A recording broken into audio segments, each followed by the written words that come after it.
Baik, shalom. Perkenalkan, nama saya Salome Duka. Saya dari program studi pendidikan guru sekolah dasar dari Universitas Tribhuwana Kalabai, semester 5 dari kelas E.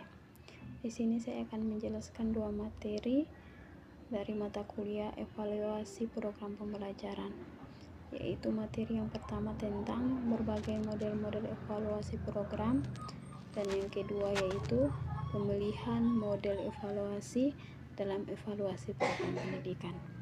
Materi yang pertama yaitu berbagai model-model evaluasi program pendidikan dalam dunia pendidikan. Jadi terdapat berbagai model evaluasi program yang dikembangkan oleh para ahli untuk menilai keberhasilan suatu program. Setiap model itu memiliki pendekatan, fokus, dan tujuan yang berbeda sesuai dengan kebutuhan evaluasi. Jadi ada model yang pertama yaitu model CIPP, yaitu konteks, input, proses, dan produk. Yang pertama konteks, yaitu konteks mengidentifikasi kebutuhan dan masalah yang mendasari program. Yang kedua yaitu input. Jadi input itu menilai sumber daya, strategi, dan rencana pelaksanaan. Yang ketiga proses, yaitu proses mengevaluasi pelaksanaan program di lapangan. Yang keempat produk, yaitu menilai hasil dampak program. Kelebihan dari model ini yaitu kompresif dan sistematis. Kelemahan yaitu membutuhkan waktu dan biaya besar. Yang kedua ada model goal orient, yaitu berfokus pada tingkat pencapaian tujuan yang telah ditetapkan sebelumnya. Itu evaluator menilai sejauh mana hasil program sesuai dengan tujuan awal.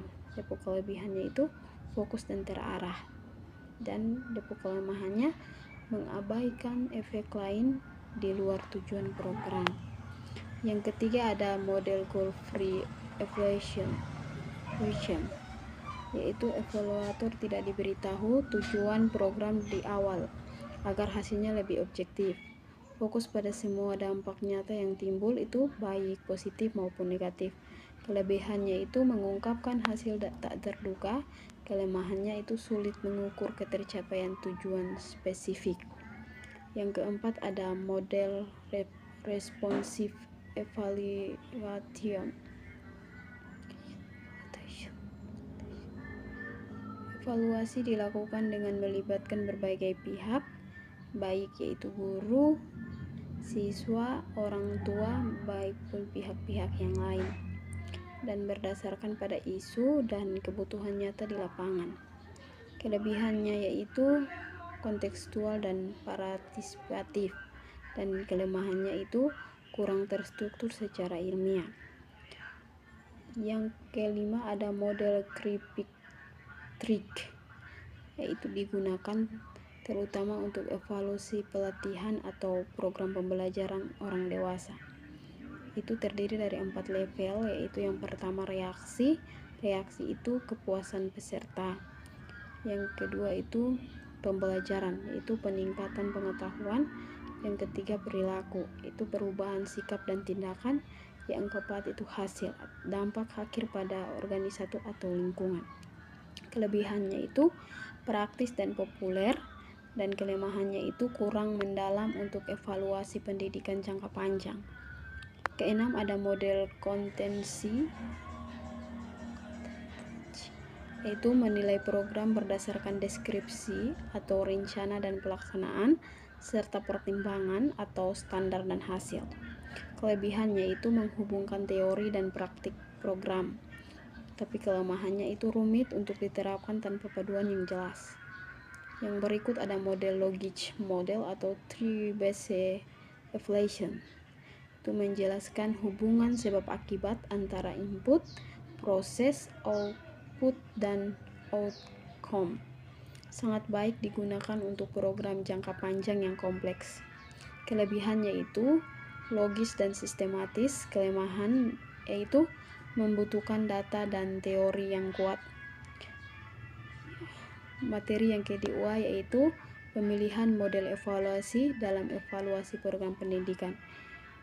Yang pertama ada pengertiannya, yaitu pemilihan model evaluasi adalah proses pemilihan kerangka atau pendekatan yang digunakan untuk menilai efektivitas, efisiensi, dan relevansi suatu program pendidikan berdasarkan tujuan yang ingin dicapai.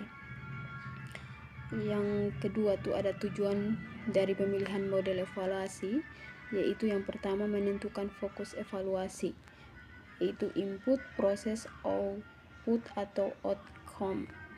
Yang kedua menyesuaikan dengan tujuan program dan kebutuhan pemangku kepentingan. Yang ketiga memudahkan dalam mengambil keputusan tentang keberlanjutan, perbaikan atau penghentian program. Yang ketiga ada faktor yang dipertimbangkan dalam pemilihan model. Faktor yang pertama itu ya tujuan evaluasi. Tujuan evaluasi itu apakah ingin mengetahui efektivitas, efisiensi, relevansi atau dampak program. Yang kedua itu ada jenis program pendidikan, yaitu misalnya program pelatihan guru, pembelajaran berbasis proyek, kurikulum baru atau media pembelajaran. Yang ketiga yang harus dipertimbangkan yaitu ketersediaan sumber daya. Jadi sumber daya itu waktu, dana, tenaga evaluator, dan data yang dapat diakses. Yang keempat ada tingkat kompleksitas program, yaitu program yang sederhana dapat menggunakan model sederhana seperti CIPP, sedangkan program yang kompleks bisa memakai model logis model atau model berbasis hasil.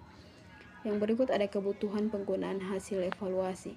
Jadi siapa yang akan menggunakan hasilnya? Yaitu bisa guru, kepala sekolah, dinas pendidikan, atau lembaga. Yang keempat ada langkah-langkah dalam pemilihan model evaluasi. Yaitu yang pertama tuh menentukan tujuan evaluasi. Yang kedua mengidentifikasi karakteristik program. Yang ketiga menentukan sasaran dan penggunaan hasil evaluasi. Yang keempat mempertimbangkan sumber daya yang tersedia. Yang kelima memilih model yang paling relevan dan realistis. Yang keenam menyusun rencana evaluasi berdasarkan model terpilih. Baik, demikian materi yang saya sampaikan. Terima kasih.